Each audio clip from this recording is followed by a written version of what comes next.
Okay. Jerome, give me the question again. He went to the army. I want to know how the sharecropping, like he was sharecropping, and that was just an awful system, even though they say on the Michigan plantation it was treated nicely. And I'm not trying to start nothing there, but how did that end? Because nobody lives on nobody sharecrops anymore. Okay. And then you say he went to the army and came back with like this new strut, so. Yeah. Right.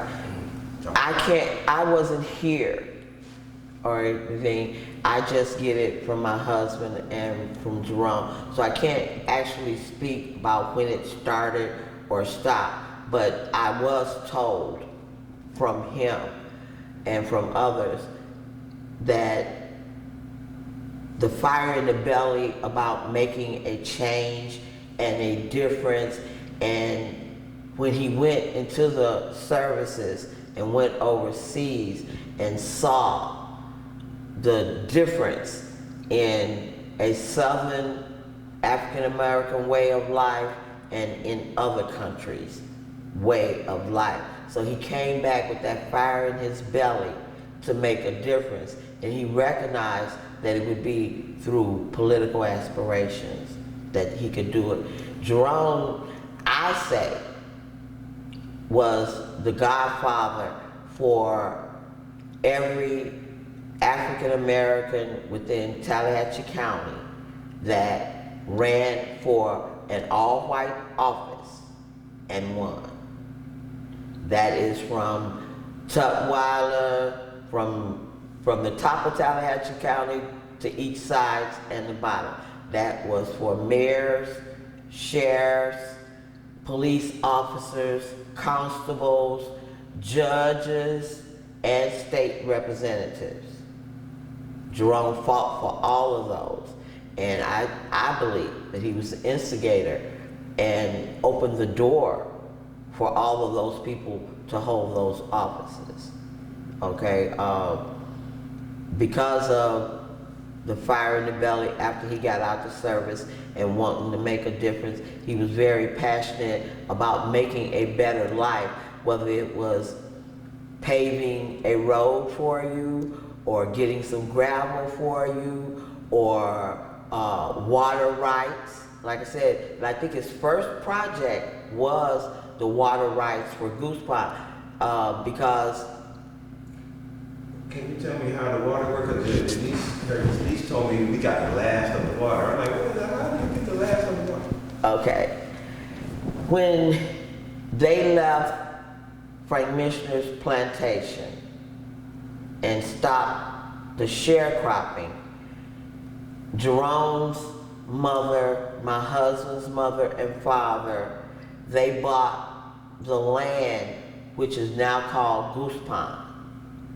They were first-time homeowners, and they bought the land and had their houses built.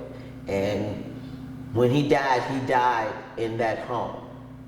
That once they left the Mishner plantation and bought these houses and set up this community of African Americans, in which my father-in-law was one of the ones. They bought the land, they had the houses built, and I think about a year or two later, the water quality was so bad, so when they got into, how to get it straight, they found out they did not own the water rights.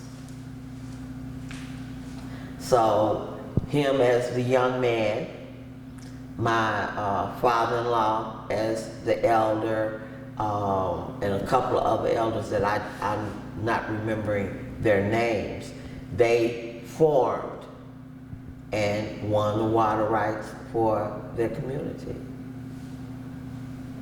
My big question is, how did they get the land and not the water? Just by trickery and cunning. By the system, by how things work for blacks, just like when he ran for office, like they told him, nigga, you can't win, okay, we beat you, okay?